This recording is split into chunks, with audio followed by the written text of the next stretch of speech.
নমস্কার বন্ধুরা, Bengali food জাংশনে আপনাদের সবাইকে আবারও একবার স্বাগত জানাই। কেমন আছেন সবাই? আশা করি সবাই খুব খুব ভালো আছেন। আমিও ভালো আছি। বাড়িতে আমি এই রেসিপিটি একদিন করেছিলাম। সেই রেসিপিটি আজকে আমি আপনাদের সাথে শেয়ার করছি। সেটি হলো চিংড়ি পটল পোস্ত।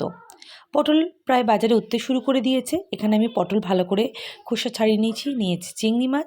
চিংড়ি মাছ একটু ছোটো ছোটো সাইজের নিয়েছি। এর সাথে নিয়েছি এইখানে পোস্ত, সর্ষে ও তিল বাটা, নিয়েছি কালো জিরে, লবণ, হলুদ আর নিয়েছি গোটা কাঁচা লঙ্কা। দেখুন, পটলগুলো আমি ভালো করে খোসা ছাড়িয়ে গাটি একটু চিড়ে চিড়ে রেখেছি। এরপর কড়াইতে তেল গরম করে চিংড়ি মাছগুলো হলুদ ও লবণ দিয়ে হালকা ভেজে নিচ্ছি। প্রথমেই বলি, মশলাটিতে আমি 2 চামচ পোস্ত, 1 চামচ সর্ষে ও 2 চামচ তিল ব্যবহার করেছি। তিল আমাদের শরীরের জন্য ভীষণ ভীষণ উপকারী। তাই আপনারা যারা সর্ষে খেতে পছন্দ করেন না বা সর্ষে খেলে যাদের অম্বল হয়, তারা কিন্তু তিল দিয়ে রান্না করতে পারেন এবং তিলের তেলও আমাদের শরীরের জন্য ভীষণ উপকারী। চলুন এবার দেখে নিই। চিংড়ি মাছগুলো ভাজা হয়ে গেলে একটি পাত্রে আমি তুলে রাখবো। ওই কড়াইতে আরেকটু তেল দিয়ে আমি এবার পটলগুলো হালকা করে ভেজে নিচ্ছি। পটলটি সবগুলো দেওয়ার পর আমি এর মধ্যে সামান্য হলুদ লবণ দিয়ে পটলগুলো ভেজে নেব। পটলগুলো মিডিয়াম আঁচে বেশ একটু নরম নরম করেই ভাজতে হবে। আজকের এই চিংড়ি পটল পোস্ত যদি আপনাদের ভালো লেগে থাকে, তাহলে লাইক, শেয়ার ও কমেন্ট করতে একদমই ভুলবেন না। আর আপনারা যদি আজকে আমার চ্যানেলে নতুন ভিজিট করে থাকেন, তাহলে চ্যানেলটি সাবস্ক্রাইব করে পাশে থাকা বেল বাটনটি চাপ দিয়ে দেবেন। তাহলে আমি যখনই কোনো নতুন নতুন রেসিপি দেব, আপনারা সেই রেসিপিগুলো খুব সহজেই দেখে নিতে পারবেন। পটল ভাজার সময় আমি আরেকটু চিনি দিয়ে দিলাম, যাতে পটলগুলো একটু লাল লাল হয়ে যায়। পটলগুলো অনেকটা সময় ধরে মিডিয়াম আছে আমি ভালো করে ভেজে নিয়েছি। মোটামুটি 70 থেকে 80% পটলগুলো কুক করে নিতে হবে ভাজার সময়।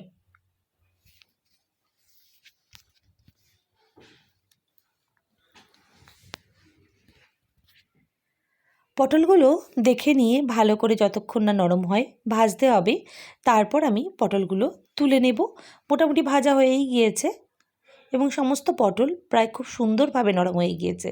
এরপর কড়াইতে সামান্য তেল দিয়ে গোটা জিরে ও সামান্য কালো জিরে, 2টো কাঁচা লঙ্কা আমি ফোড়ন দিয়ে দিয়েছি। এরপর আগে থেকে বেটে রাখা মশলাটি আমি দিয়ে দিয়েছি। প্রথমেই বলেছি আমি 2 চামচ পোস্ত, 1 চামচ সর্ষে, কালো সর্ষে ও 2 চামচ তিল আমি এই মিশ্রণে ব্যবহার করেছি। আপনারা চাইলে এর মধ্যে অনেক সময় নারকেল বাটাও দিতে পারেন। ভালো করে মশলা কষানো হলে আমি এর মধ্যে নুন, হলুদ ও সামান্য কাশ্মীরি লঙ্কা গুঁড়ো ব্যবহার করেছি।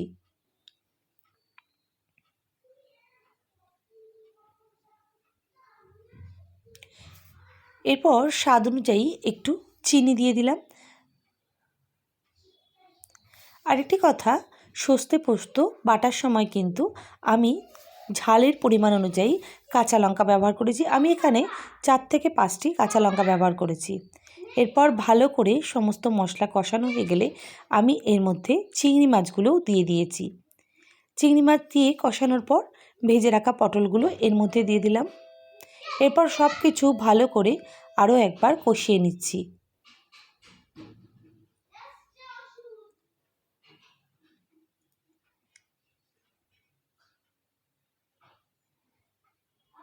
ভালো করে কষিয়ে নিয়ে তেল যতক্ষণ না বেরোচ্ছে একটু নরম হতে দিতে হবে।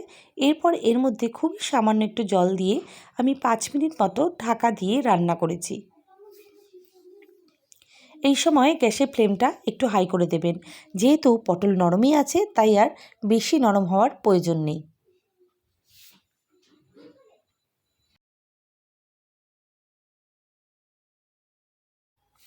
এরপর সব কিছু ভালো করে দেখে নিয়ে নামিয়ে নিলেই রেডি আজকে আমাদের চিংড়ি পটল পোস্ত।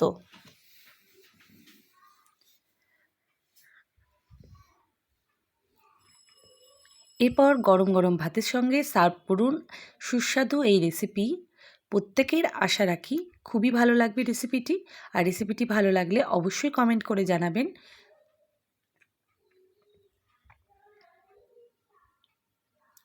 সবাইকে অসংখ্য ধন্যবাদ আমার ভিডিওটি ভালোবাসার জন্য।